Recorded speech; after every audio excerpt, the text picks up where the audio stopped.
Let's make a shelf skirt for my Billy bookcase. I'm going to use a queen flat sheet from this set I bought at T J Maxx. We're going to do a comparison also. So we're going to use this heat bond as well as this one. We're going to compare the two of them on each panel that I make.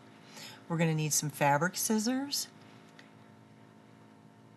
as well as some pinking shears and some tape, and then an iron and an ironing board. We're going to use this cottage style flat sheet. This is a queen size, and then this top piece is going to be the bottom of our skirt. This sheet is 89 inches wide from side to side. I need 68 inches total, so that's 34 inches width for each panel. From top to bottom of each panel, I need it to be 42 inches. I need 3 inches for my rod, and then 39 inches is where I want it to hang to the floor. So there you see we have our 42. All right, I'm just going to cut straight across. We're doing the width. It's better with the tablecloth off. The tablecloth was just sliding and wasn't very helpful, so I took it off.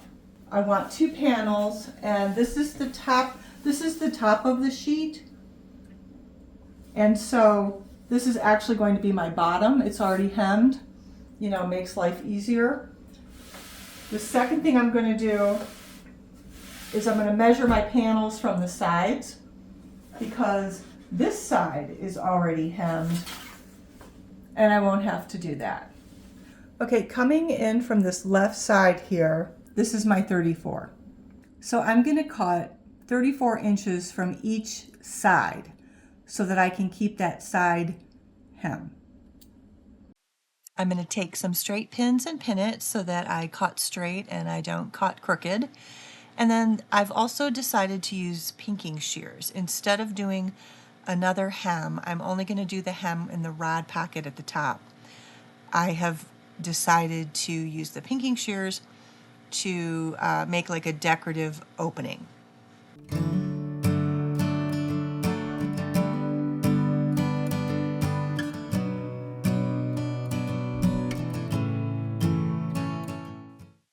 I'm liking this. I think it will make a nice edge for the opening in the middle. Left panel is all cut. Using the pins is just very helpful. This is my bottom hem. You see, this would be the top of the sheet. This is my hem that's already done here. And then there's my pinking shears edge here.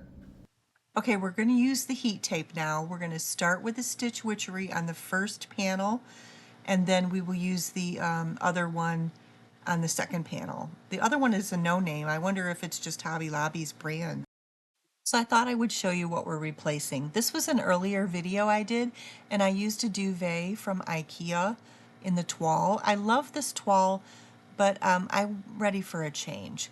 So this is what it used to look like, and we're going to replace this curtain now.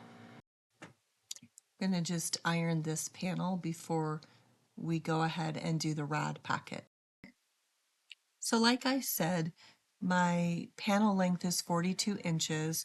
This is the top, and I have 3 extra inches at the top, so 39 is going to be the length when it's hung from the rod.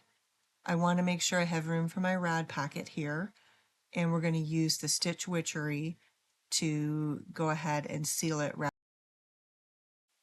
The stitch Witchery is 5/8. All right, so I'm just using my measuring tape here to see where I need to make my mark for where I want to apply the stitch Witchery.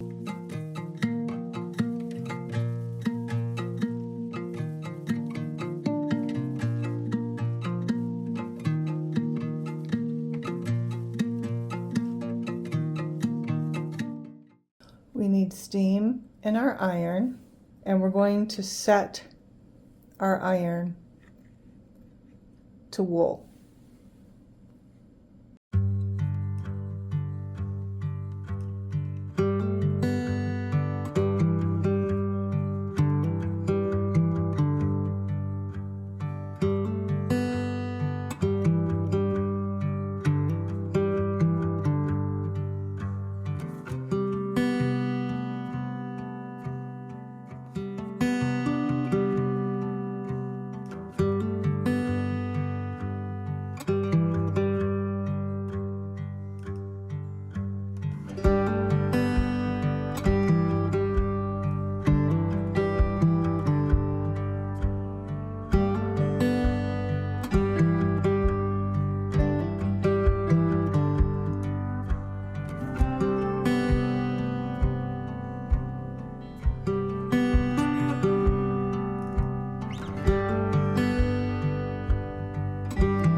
This seems to have done a great job. Yeah, it's definitely sealed here, so that's good. I tried using the stamp cloth like the directions said, but it really wasn't working. I took the rubber ends off of my rad. Okay, this time we're using this heat bond, regular weight also. These were both regular weight. Iron-on adhesive. This one is 3/8. I could not find both at 5/8. They just didn't have it. I thought it was more important to have the same weight, so that's what I went with. This one says not to use the steam, so we're going to turn the steam off.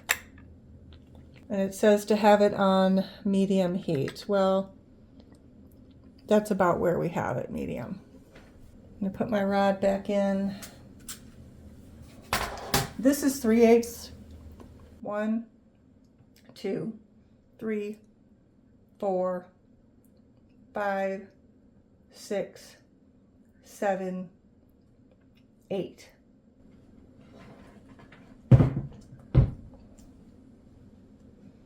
And it worked. We got it to work here.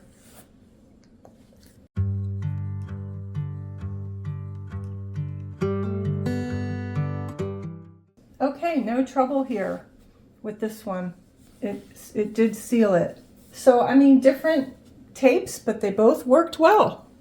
Make sure you take your caps off when you put your rad on here to make your hem. So here's how it looks.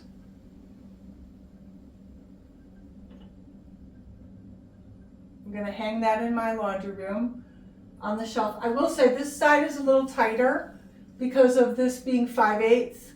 And this side is a little looser for this being 3/8. You can see I have my hem side here and my hem side here that were the ends of the sheet. And then my bottom hem is the top of the sheet. And then my pinking sheer cut in the middle.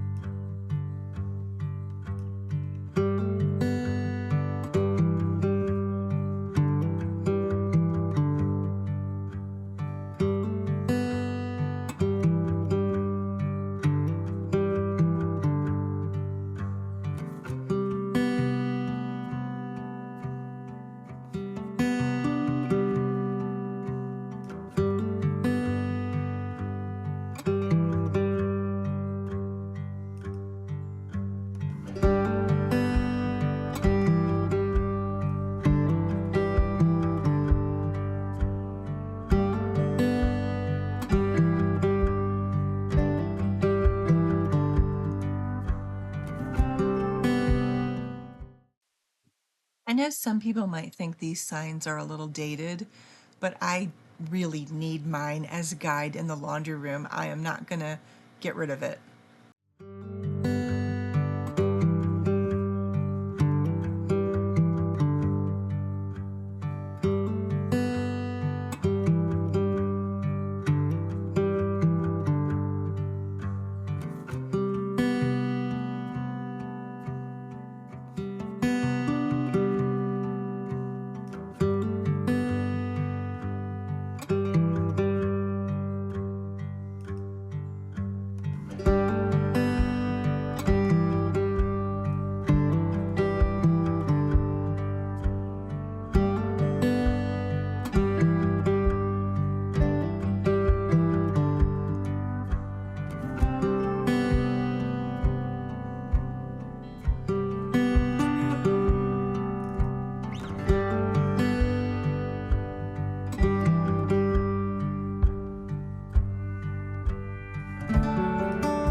just changing a few things can give your room a new life for the springtime.